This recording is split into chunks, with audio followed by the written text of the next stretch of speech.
Gente, vocês não têm a noção que vai dar a chuvona que tá aqui. Se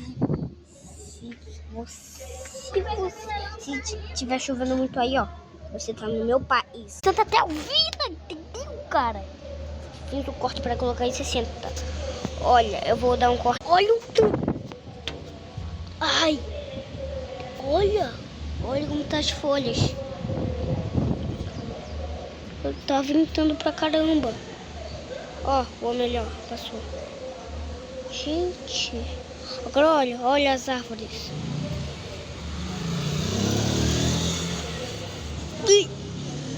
Gente, só fica olhando. Meu Deus, olha, gente. Olha.